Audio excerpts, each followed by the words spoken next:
At 23, I had finally begun building my life. Being an orphan had not been easy. I had spent most of my childhood moving between relatives who took me in out of obligation rather than love.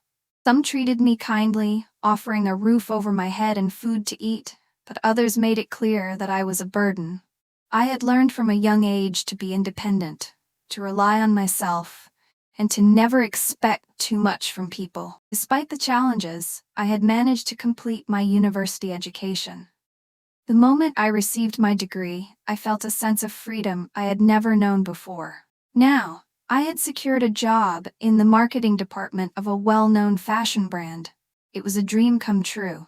I had always loved fashion, not just the clothes, but the stories they told, the confidence a well-tailored dress could give, the elegance of a carefully chosen accessory. Working in this industry felt like a fresh start, a chance to build something for myself. My daily routine was structured and fulfilling. I would wake up early, go for a short jog, then get ready for work. My office was in a tall glass building that stood in the heart of the city. The environment was fast-paced, and every day presented a new challenge. I loved brainstorming with my team, creating compelling campaigns, and watching our ideas come to life. I felt a deep sense of pride whenever I saw a billboard displaying our latest designs or when customers praised the brand on social media. My small apartment was my sanctuary. It wasn't extravagant, just a cozy one-bedroom space with warm-colored walls and a few pieces of furniture that I had carefully picked out. The kitchen was small, but I enjoyed cooking after work, trying out new recipes I found online. My bookshelf was filled with novels and self-development books, each one holding a special place in my heart. Though I had no family to come home to, I had made peace with my solitude. I had a few friends from work, but mostly, I kept to myself. I had learned to enjoy my own company, to find comfort in quiet evenings with a book and a cup of tea. Life was simple and structured, just the way I liked it. But little did I know, my life was about to take a turn I had never expected. One evening, after a particularly long day at work, I decided to stop by a cafe near my office. It was a cozy little place, with dim, warm lights, soft jazz playing in the background, and the comforting scent of freshly brewed coffee mixed with hints of vanilla. The cafe was my go-to spot when I needed to unwind. I walked in, ordered my usual caramel latte, and found a corner seat by the window. As I sipped my coffee, I pulled out a book from my bag, ready to lose myself in another world. But before I could even turn a page, I noticed him. He was sitting across the room, dressed in a crisp white shirt, with the sleeves rolled up to his elbows. His dark eyes were focused on a book in his hands, and he occasionally ran a hand through his neatly trimmed hair. There was something about him that caught my attention, perhaps the way he seemed lost in thought, or the slight smile playing on his lips as he read. I tried to look away, but our eyes met. He smiled. It was the kind of smile that made you feel seen, the kind that was warm and inviting. A strange warmth spread through my chest, and I quickly looked down at my coffee, pretending I hadn't noticed. Minutes later, he walked over to my table. "Excuse me," he said, his voice smooth and confident. "I hope I'm not disturbing you, but I couldn't help but notice that you're reading the same book I just finished last week. What do you think of it so far?" I glanced at the novel in my hands and smiled. "It's quite interesting. The author has a unique way of telling stories." He nodded. "That's exactly what I thought. Mind if I join you?" I hesitated for a second, then gestured to the seat across from me. "Sure." He sat down, placing his cup of coffee on the table. Up close, I noticed the slight dimple on his left cheek whenever he smiled. There was an air of confidence about him, but not the overbearing kind. It was warm, easygoing. "I'm Daniel, by the way," he said, extending his hand. I took it, feeling the firm but gentle grip. "I'm Ava. Nice to meet you." We started talking about the book, sharing our favorite parts and laughing about a particularly dramatic scene. The conversation flowed effortlessly, and soon we drifted into other topics. Our favorite authors, childhood memories, and the little things that made life beautiful. I learned that Daniel worked in finance, a field that, according to him, was both exciting and exhausting. "Numbers and spreadsheets all day," he said with a chuckle. "But I love it. It keeps my mind sharp. What about you?" "Marketing," I said, stirring my coffee absent-mindedly. "I work for a fashion brand." His eyebrows lifted. "That sounds amazing. You must have a great sense of style," I laughed. "I try," I said to him. Time slipped away unnoticed. The cafe, which had been bustling with people when I arrived, slowly emptied as the evening wore on. The waiters started cleaning up, but neither of us seemed ready to leave. Eventually, I glanced at my phone and realized how late it had gotten. "I should probably get going," I said reluctantly. Daniel nodded but didn't make a move to stand. "Can I walk you home?" I hesitated for a moment, then smiled. "I'd like that." As we stepped out into the cool night air, I felt an unusual sense of ease. We strolled down the quiet street, our conversation filled with light-hearted jokes and lingering glances. When we finally reached my apartment building, he turned to me. "I really enjoyed tonight," he said softly. "Can I call you sometime?" I nodded, my heart fluttering. "I'd like that." He grinned as he pulled out his phone. "Give me your number before you change your mind." I laughed and typed it in. "Good night, Daniel." "Good night, Ava." As I stepped into my apartment, I leaned against the door, a smile lingering on my lips. Something about this night felt different. I couldn't help but wonder if fate had just intervened in the most unexpected way. The days that followed our first meeting were filled with a thrilling sense of anticipation. Daniel and I started texting each other daily, our conversations stretching late into the night. What began as casual exchanges about books and work quickly turned into something deeper. Talks about our dreams, our fears, and the experiences that shaped us. He called me every evening just to hear my voice, and I found myself looking forward to those moments more than I cared to admit. His voice was warm and steady, a soothing presence that made even the toughest days feel lighter. One evening, he surprised me by showing up outside my office just as I was about to leave. I spotted him leaning against his car, dressed in a navy blue suit, his signature smile lighting up his face. The sight of him made my breath catch in my throat. He had this effortless charm, a quiet confidence that made people turn to look at him wherever he went. "What are you doing here?" I asked, unable to hide my surprise. "I figured you might need a ride home," he said with a wink. "And maybe dinner?" I laughed, shaking my head. "You're something else, Daniel. I hope that's a good thing." It was. It really was. We ended up at a small Italian restaurant tucked away in a quiet part of town. It had the kind of ambiance that made you feel like you'd stepped into another world. Soft, golden lighting, the gentle hum of classical music playing in the background, and the irresistible aroma of garlic and herbs in the air. Over candlelight and plates of pasta, he told me about his family, his younger sister who looked up to him, his parents who had taught him the value of hard work. I listened, hanging on to every word, feeling a strange sense of warmth at how much he cherished them. "What about you?" he asked, his gaze softening. "You never talk much about your family." I hesitated for a moment before sighing. "I don't really have one. My parents passed away when I was young. I grew up with different relatives, but I've mostly been on my own." His expression changed, a flicker of something unreadable crossing his face. "I'm sorry, Ava. That must have been really tough." I shrugged, forcing a small smile. "It made me stronger, and I like my life now. I've built something for myself." "That's admirable," he said. "But you don't have to do everything alone, you know?" I didn't respond, but his words stayed with me long after dinner ended. Over the next few months, Daniel became a constant in my life. He made sure I never felt alone. He would leave little notes for me in the books I was reading, send flowers to my office just because, and call me first thing in the morning to wish me a great day. My colleagues started noticing, their teasing making me blush. "Your mystery man is making us all jealous," my friend Clara said one afternoon as another bouquet arrived at my desk. "Are there even men like this in real life?" I smiled, running my fingers over the petals. "Apparently there are." He took me on spontaneous dates, picnics in the park where we lay on soft blankets, watching the clouds drift by.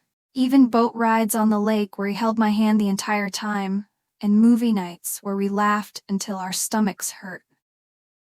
Sometimes he would just show up at my apartment with takeout and a bottle of wine, and we would sit on the floor talking for hours about everything and nothing at all. I had never felt so cherished, so completely seen.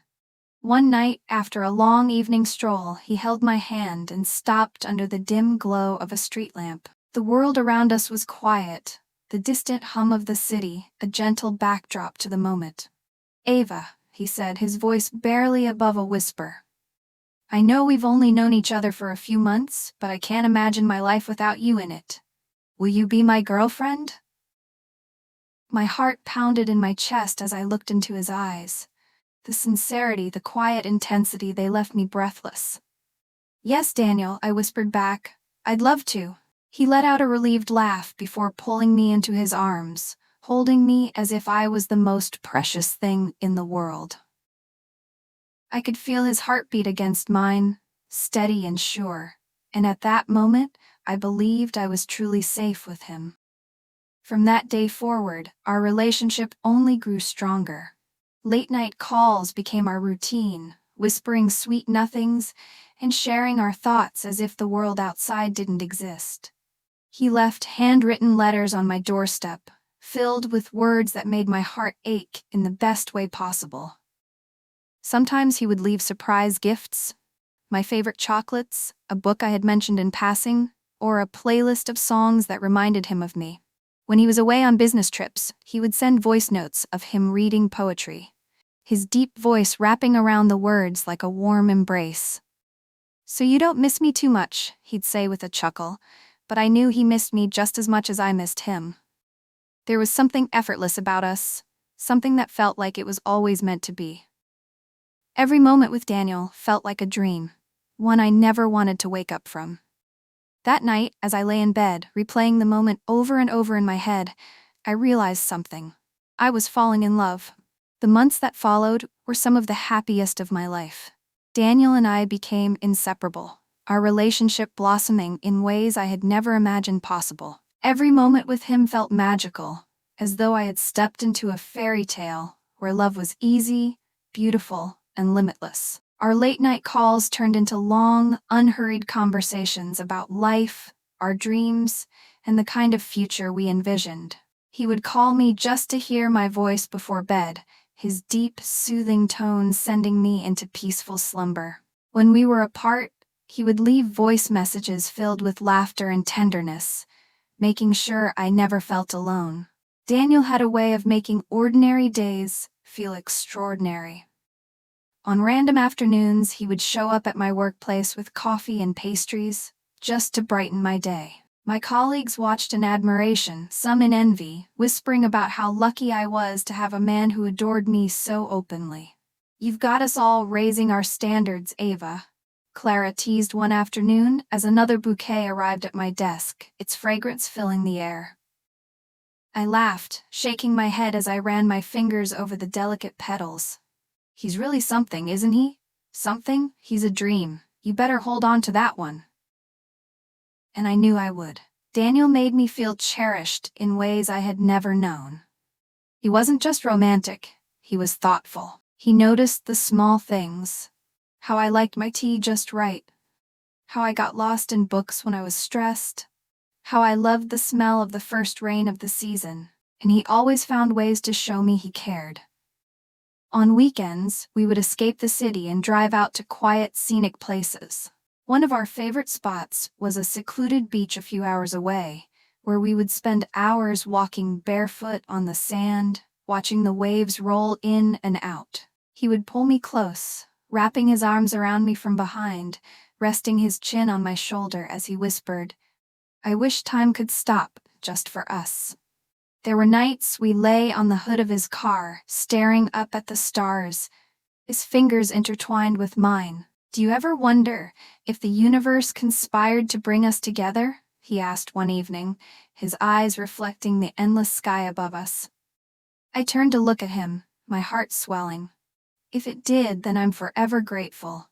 Then there were the handwritten letters, small notes tucked into my bag, hidden inside books I was reading, left on my pillow when he visited my apartment. Each one was filled with words that melted my heart, words that assured me of his love and devotion. One night, after a cozy dinner at my place, he sat across from me, his eyes studying me intently.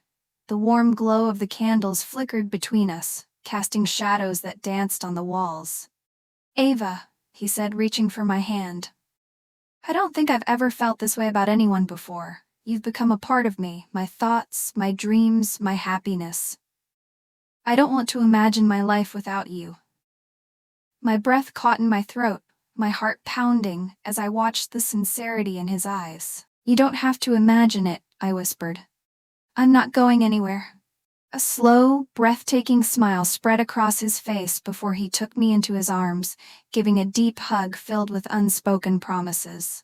I knew in that moment that I had found something rare, something real, or so I thought. Daniel was my safe place, my greatest love, and I had never felt more certain about anything in my life. Though it had been barely 3 months since we met, but I felt like I have known him for a longer time. I felt I had seen it all. One evening, as we sat on my balcony watching the city lights twinkle like fallen stars, he pulled me close, his arms warm and steady around me. He turned me to face him, his hands cradling my face. "I love you in ways words can't describe. I love you in the quiet moments, in the way your laughter sounds like music to me, in the way your presence feels like home. I never want to spend a day without you, Ava." Tears welled in my eyes as I absorbed the depth of his words. Before I could respond, he reached into his pocket and pulled out a small velvet box. My heart stopped. "Ava," he said, his voice steady but filled with emotion. "From the moment I met you, I knew my life would never be the same. You are my best friend, my peace, my greatest joy. I want to spend forever with you. Will you marry me?" The world around me faded, leaving only him, the man who had given me love in its purest form. My hands trembled as I covered my mouth, overwhelmed with emotion. "Yes," I breathed, barely able to contain my happiness. 1,000 times yes. As he slipped the ring onto my finger and pulled me into his arms, I felt the universe align in that single moment. Love had found me, and I was ready to embrace it with everything I had. As we celebrated our engagement, Daniel planned a surprise weekend getaway. He whisked me away to a charming countryside villa, a place adorned with fairy lights and surrounded by blooming gardens. We spent the days exploring, laughing, and basking in the pure joy of being together. In the evenings, we sat by the fireplace, wrapped in each other's arms, dreaming about the life we would build together. "I can't wait to call you my wife," he murmured one night, pressing a soft kiss to my forehead. "You're my forever, Ava." And in that moment, I believed with all my heart that nothing could ever come between us. The days leading up to our wedding felt like a whirlwind of excitement and anticipation. My heart swelled with joy each time I looked at my engagement ring, a beautiful symbol of the love Daniel and I shared. Planning the wedding was an adventure of its own. Daniel, ever the romantic, insisted on making sure everything was perfect. "I want you to have the wedding of your dreams, Ava," he had told me one evening, his hands gently cupping my face. "Nothing is too much if it means making you happy." And so we planned a wedding that was nothing short of magical. The venue was a breathtaking garden filled with cascading fairy lights, delicate floral arrangements, and a serene lake that reflected the glow of the setting sun. The scent of fresh roses, jasmine, and lavender filled the air, creating a dreamy ambience that felt straight out of a love story. Every little detail, from the golden candlelit tables to the soft instrumental music playing in the background, was carefully curated to reflect our love and our journey. The morning of our wedding, I woke up feeling a mix of emotions: excitement, nervousness, and a deep sense of gratitude. My bridesmaids surrounded me, their laughter filling the room as they helped me get ready. My dress was a masterpiece, a flowing ivory gown with intricate lace detailing and a long, elegant train. The moment I slipped it on, I felt like a princess stepping into her fairy tale. As I looked at myself in the mirror, I felt a lump form in my throat. "You look stunning," Clara whispered, squeezing my hand.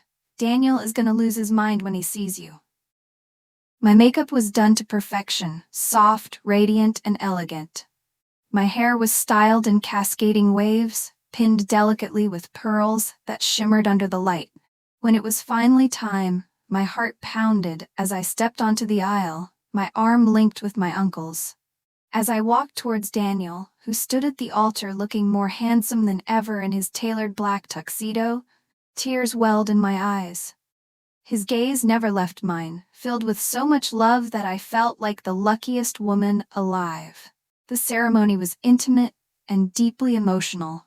As Daniel slipped the ring onto my finger, his hands trembled slightly. "With this ring, I vow to love you, cherish you, and stand by your side for all the days of my life," he whispered, his voice thick with emotion.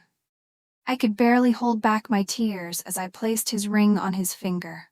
"You are my heart, my home, and my greatest love. I promise to walk this journey with you, through every joy and every storm."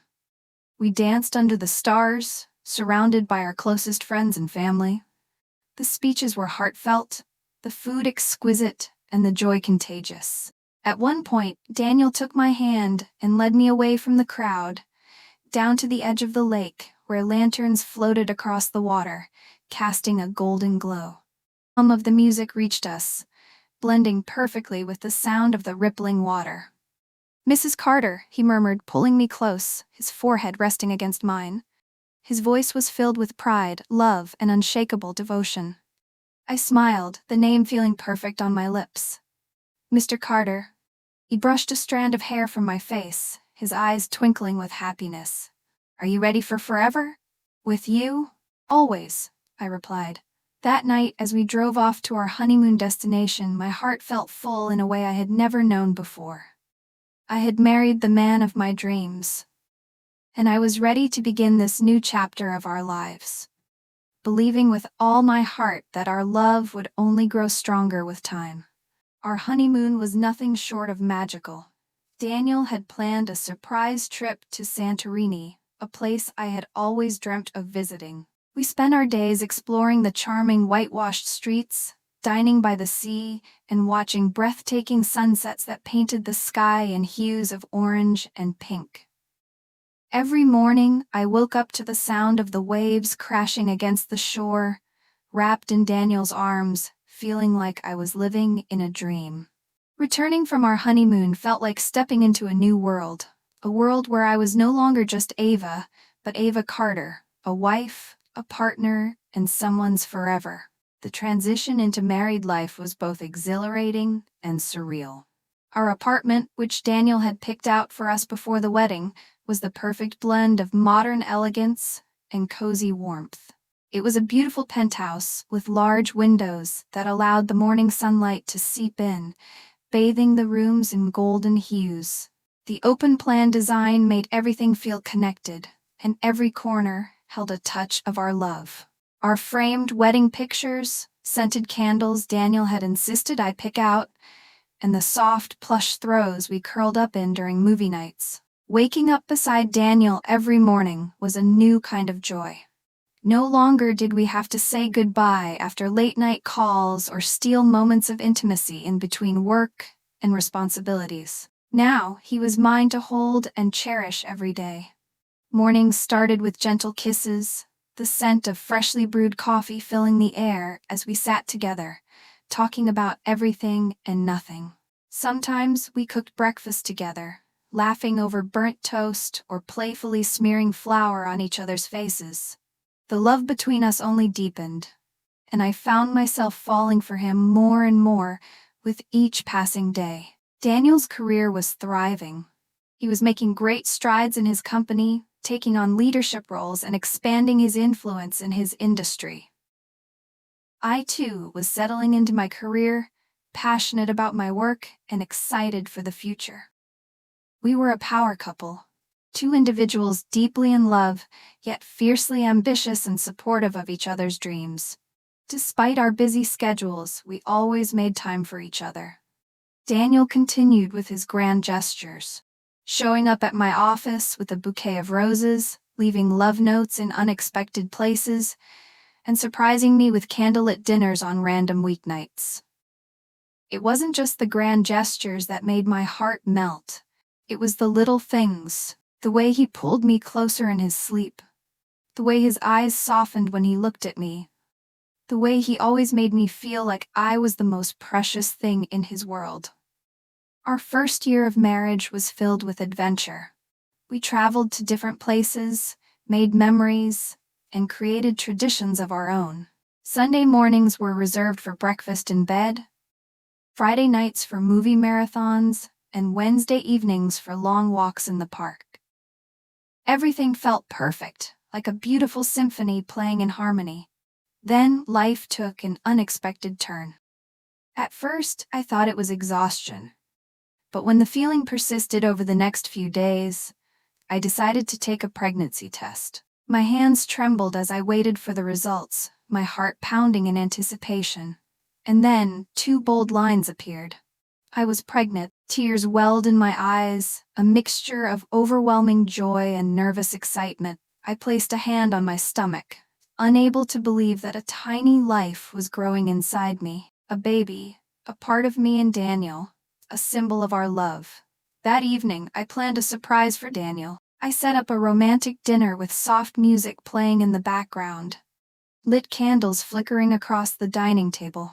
As he walked in, exhaustion etched on his face, I met him with a warm smile. "What's all this?" he asked, looking around in curiosity. "Just a little celebration," I said, handing him a small, neatly wrapped box. He opened it, confusion flashing across his face as he pulled out a tiny pair of baby shoes. It took him a moment to register what it meant, and when he did, his eyes widened in shock. "Ava, are you?" I nodded, tears spilling down my cheeks. "We're having a baby, Daniel." For a moment, he was silent, staring at me as if trying to comprehend the reality of it. And then, a slow, radiant smile spread across his face. He pulled me into his arms, holding me tightly, his body trembling slightly. "We're going to be parents," he whispered, his voice thick with emotion. "Yes, we are." He cupped my face, pressing soft kisses against my forehead, my cheeks, my lips. "I love you so much, Ava. This is the best news of my life." That night, we lay in bed, whispering about the future. Baby names, nursery colors, the kind of parents we wanted to be. Daniel was ecstatic, already making plans, already dreaming of holding our child for the first time. He would rest his hand on my stomach every night, talking to our unborn baby in the softest tone, promising to be the best father. During my first few months of pregnancy, Daniel was even more caring and protective than before. He made sure I ate well, rested enough, and didn't overwork myself. If I craved something in the middle of the night, he would get up without hesitation to satisfy my needs, no matter how absurd they seemed. If I felt sick, he would sit by my side, holding my hair back and whispering words of comfort. Our love felt stronger than ever, and with every passing day, we grew more excited about our baby. We attended prenatal classes together, shopped for tiny clothes, and painted the nursery in soft pastels. Daniel was hands-on with everything, ensuring that our baby would have the best of everything. I believed, with all my heart, that we were building the most beautiful life together. But little did I know, this was the beginning of a change, one that would alter our lives forever. The joy of pregnancy had brought a new glow to my life. Every morning, I woke up with a sense of purpose, feeling the tiny flutters of life growing inside me. Daniel was my anchor, my safe space, my partner in everything. He rubbed my feet when they ached, held me close when I had restless nights, and read every pregnancy book he could get his hands on. But then, things started to change. At first, they were subtle shifts: missed dinner dates, unanswered messages, a distant look in his eyes that hadn't been there before. I convinced myself it was just stress. Daniel had always been dedicated to his work, and with a baby on the way, perhaps the pressure was getting to him. Then, the changes became more noticeable. He stopped leaving sweet notes for me in the morning. The late-night conversations turned into brief exchanges before he rolled over and fell asleep. He came home later and later, his once eager kisses turning into half-hearted pecks. I longed for the man who used to drop by my workplace just to bring me flowers. The man who made me feel like I was the center of his universe. Now, I felt like I was orbiting around something that no longer saw me as its sun. One evening, I prepared his favorite meal, hoping to bring back the warmth we once shared. I lit candles, set the table beautifully, and wore the soft lavender dress he had once said made me look like a dream. But when he walked in, he barely looked at me. He muttered a greeting, his eyes dull with exhaustion, and headed straight to the couch, turning on the TV without acknowledging my efforts. "Daniel," I said softly, sitting beside him, "I made your favorite, steak with mashed potatoes and roasted vegetables." He sighed, rubbing his temples. "I'm not really hungry." I swallowed the lump in my throat. "Are you okay? You've been so distant lately. Is something wrong?" He looked at me, and for a moment I saw something flash in his eyes. Guilt? Frustration? But then he simply shook his head. "I'm just tired, Ava. Work has been draining." I nodded, trying to understand. But the distance between us only grew wider in the weeks that followed. Then came the moment that shattered me. It was a rainy Sunday evening. I was 6 months pregnant, and my body was heavy with exhaustion. Daniel had left early in the morning without saying where he was going. By nightfall, I sat alone on the couch, my heart aching with loneliness. When he finally walked through the door, his clothes smelled of alcohol, and there was a coldness about him that sent a shiver down my spine. "Where have you been?" I asked, trying to keep my voice steady. He rolled his eyes, kicking off his shoes. "Out." "Out where?" He sighed loudly. "Why do you always have to question me, Ava? Can't I just have some space?" Tears welled up in my eyes. "Daniel, I'm your wife. I'm carrying your child. I need to know what's going on." His gaze darkened, and for the first time, I felt something I never had before. Fear. "You don't need to know everything," he snapped. "Just drop it." I pressed a hand to my belly, feeling the baby move as if sensing the tension. My voice trembled. "I just want us to be okay." He scoffed, running a hand through his hair. "Maybe okay isn't what we are anymore." His words sliced through me like a blade. I stared at him, searching for the man I had once known, the man who had once loved me with every fiber of his being. But all I saw was someone I no longer recognized. That night, I cried myself to sleep, holding my stomach, whispering reassurances to my unborn child. I didn't know what was happening to my marriage, but I knew one thing. It was unraveling before my very eyes, and I was powerless to stop it.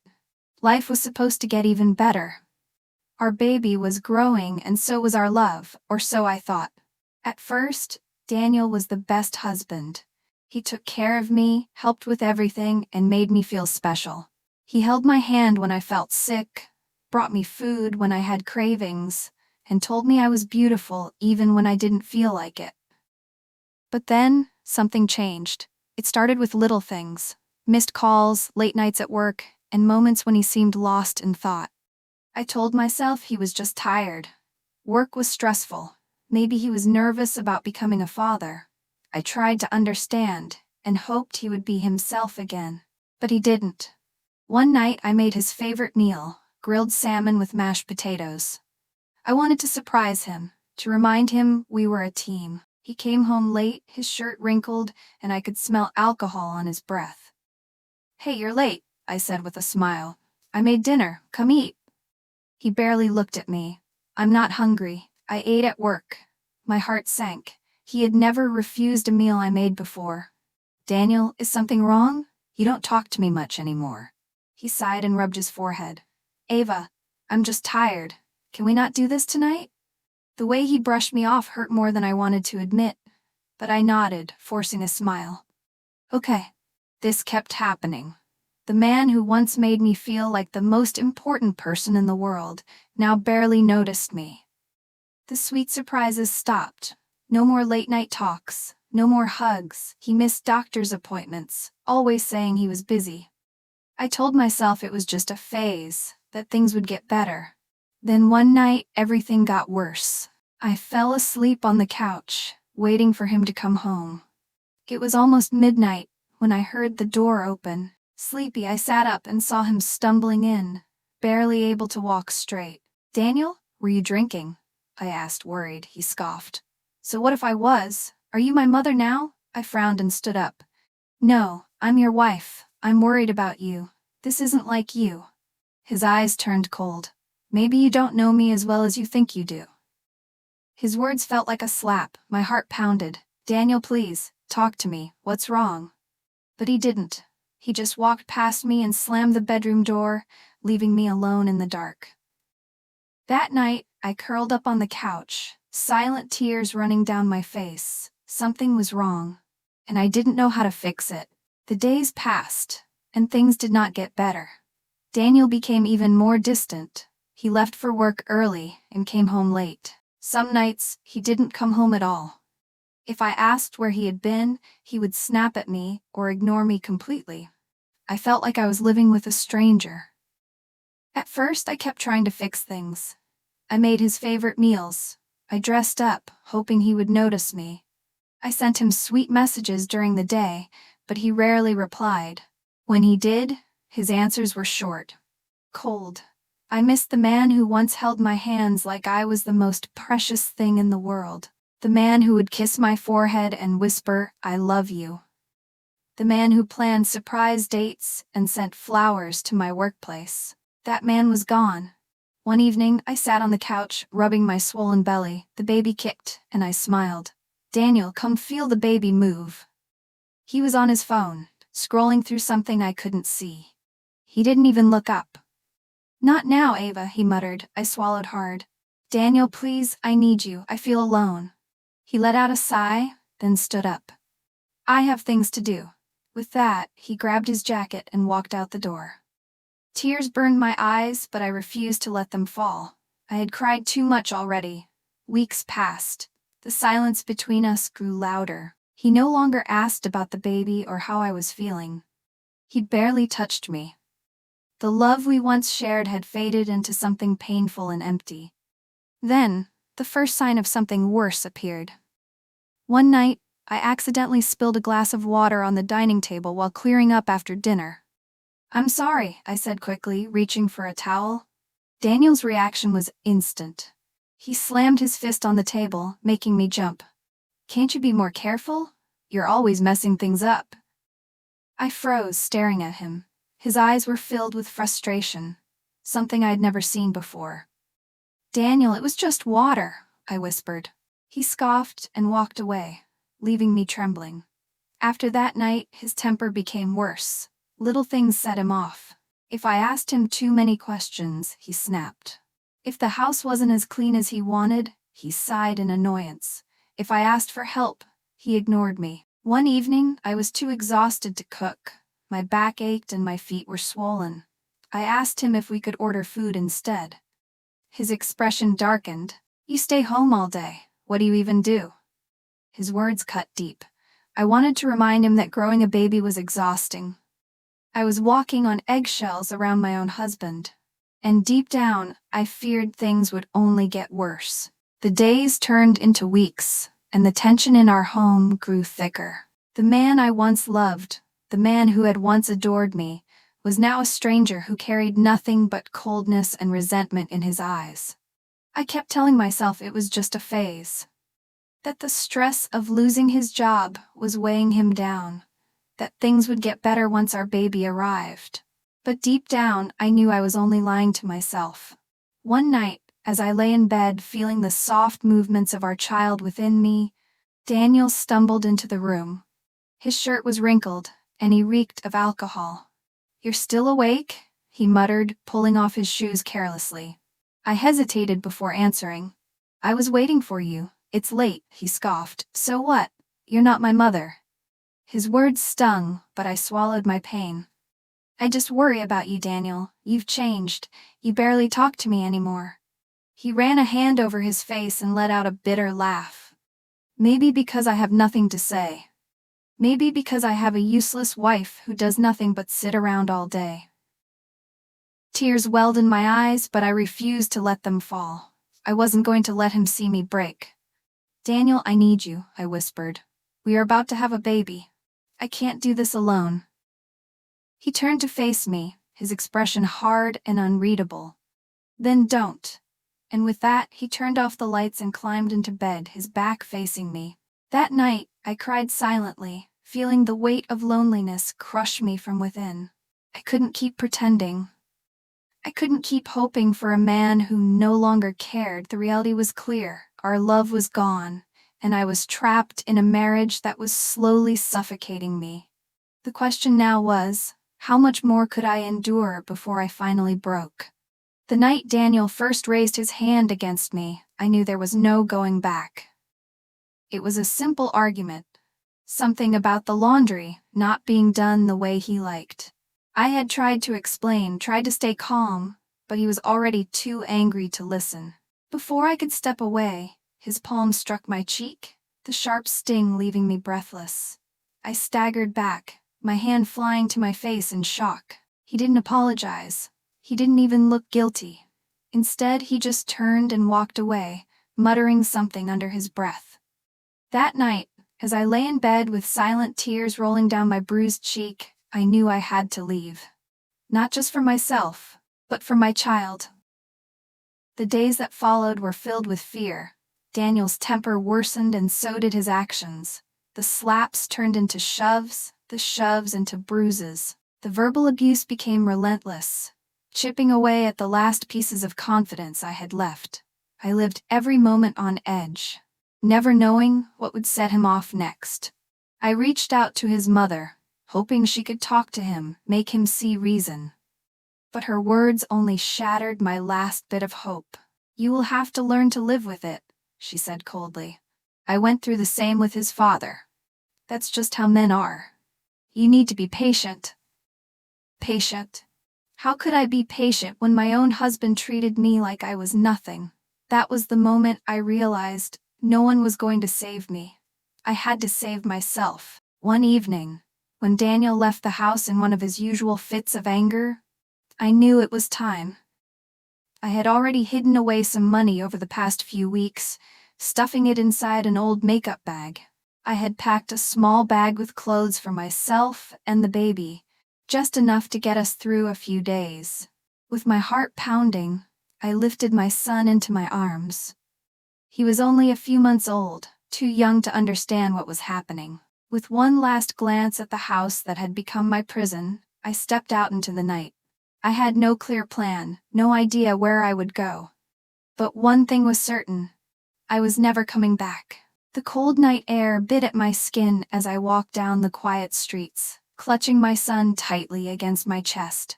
My heart pounded with fear, but I didn't stop. I couldn't stop. Every step away from that house felt like breaking free from chains I had worn for too long. I had nowhere to go, no family, no close friends I could turn to. But I had my baby, and I had the will to survive. That had to be enough. After what felt like hours of walking, I found shelter at a small guest house on the outskirts of town. With the little money I had saved, I paid for a few nights. The room was small, barely big enough for a bed and a chair, but it was safe. For the first time in a long while, I felt like I could breathe. The next morning, I woke up to the soft coos of my baby, his tiny fingers wrapped around mine, and I felt a surge of determination. I had left for him. I had to build a new life for him. The first thing I did was look for a job. It wasn't easy. I had been out of work for over a year. My experience felt outdated, my confidence shaken. But I refused to let fear stop me. I walked into offices, sent out applications, and asked around. Days turned into weeks. Money ran low. Some nights I went to bed hungry so my baby could have enough. But I never regretted leaving. Then one afternoon, I got a call. A small startup was looking for an assistant. The pay wasn't much, but it was a start. I dressed in the best clothes I had, held my head high, and went in for the interview. And I got the job. The first few months were hard. Balancing work and taking care of my son was exhausting. There were nights I cried from the weight of it all. But with each passing day, I grew stronger. I learned to smile again. I started saving. I found a better place to live, a small apartment of my own. I was rebuilding one step at a time. But through it all, one thing remained. Daniel never came looking for us.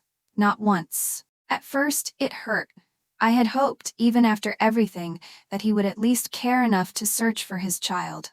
But he didn't. And slowly the pain turned into acceptance. I was enough. And for the first time in a long time, I believed it. Months turned into years. And slowly, the pain began to fade. I was no longer the broken woman who had run away in the middle of the night. My job at the startup turned into a full-time career. With time, I earned promotions and respect. I worked hard, not just to survive, but to build something meaningful for myself and my son. He was my greatest joy. Watching him grow filled my heart with a love I had never known before.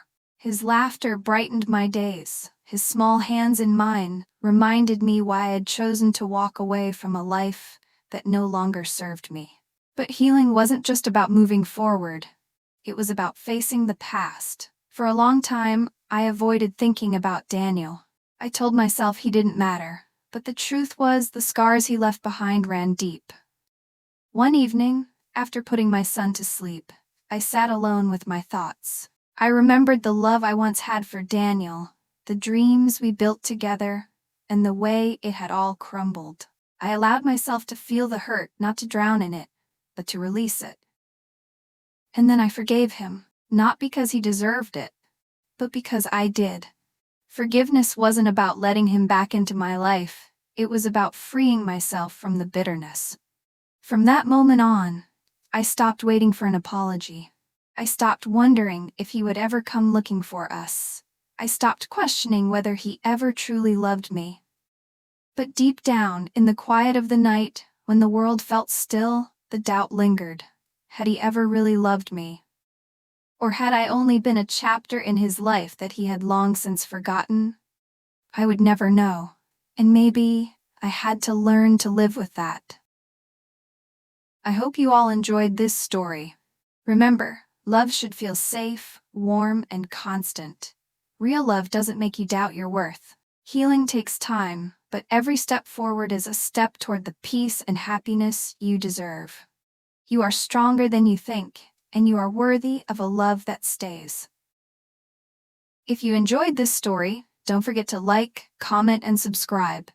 Take care, and see you in the next story.